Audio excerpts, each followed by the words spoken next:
guys, it's me, your super sober drag queen, Candiwantsome, aka Ben Hippenstill, coming to you from the cabin where I actually live, right here in Findlay, Ohio. So I have the art studio and I have the cabin that you see behind me, and I call it a cabin because it looks like a cabin. So anyways, I just wanted to do a quick follow-up video from the video that I posted this morning.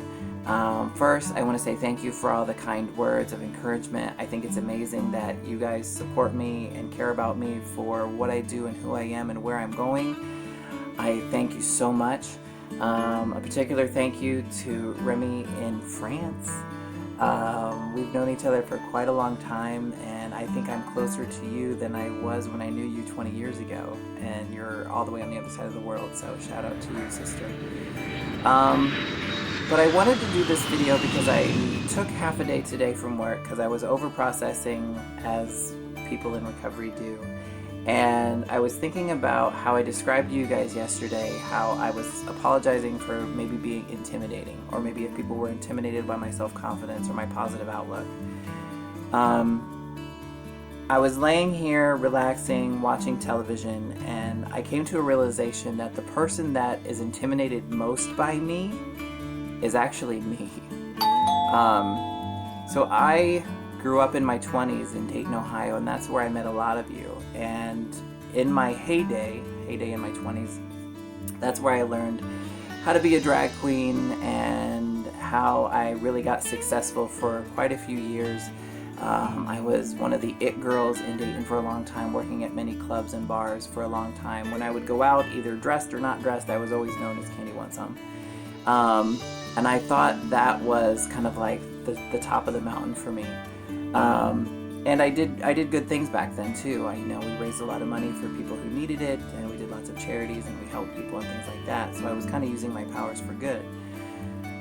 Then life changed, my pathway and my journey went in different directions, and then things crashed. And in the last 5 years, I've actually rebuilt myself into the person that I am today. And to me, that's intimidating. Excuse my language. But recovery is really hard. For a lot of you who don't realize or aren't familiar, there's a difference for me, in my opinion, between recovery and sobriety. Sobriety is something where you actually stop any substance use or kind of behavior stuff that has been an issue for you. Recovery is when you actually take the substance or behavioral stuff out of the picture, but then you actually do the work on yourself to figure out why you do what you do and how you affect the world in the long run to make everything more beautiful and more accepting and more loving, and creating a life for yourself and for other people that's beautiful. That's my short version of recovery, and I have done that work to create the person I am today, and it's not easy work. You can ask anybody. You have to dig through a lot of the stuff in your head that's not pretty. You have to pull out those demons and confront them and either forgive yourself or lay them to rest or call them out, figure it out, yell at them, beat them up, whatever it takes to get to, that moment of clarity. So in that journey of recovery that I've been through, I have rebuilt something that I thought was good and turned it into something that is life-changing.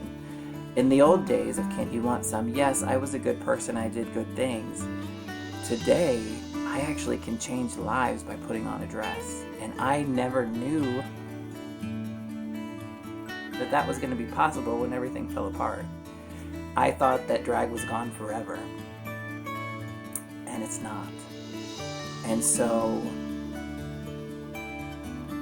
it's awesome. And I kind of lost my train of thought there because I got intimidated by myself again, if that's kind of silly. But that's scary that I did that, because a lot of people are frightened of living their lives, frightened of changing, or frightened of confronting different things in their life, recovery related or not. But I did it, and I can't believe that I did it. And I'm being a sober drag queen in the world today, and who the heck am I to do that? But I am. So that scares me and intimidates me. So I'm intimidated more by myself than you are. So just remember that. It gets scary on the path of recovery when you realize the effect that you have on the world, when you are an honest, vulnerable person that just wants good things for everybody, you know, and for yourself as well, and you're not afraid to fight for it. So I just want to do that quick follow-up video, and I wanted to say thanks again to all of you out there, and it's time for bed, so have a good night. Don't forget to check me out on my social media, SoberDragQueen.com. Click on Be Social and find all my social media there. I'll see you guys later. Bye.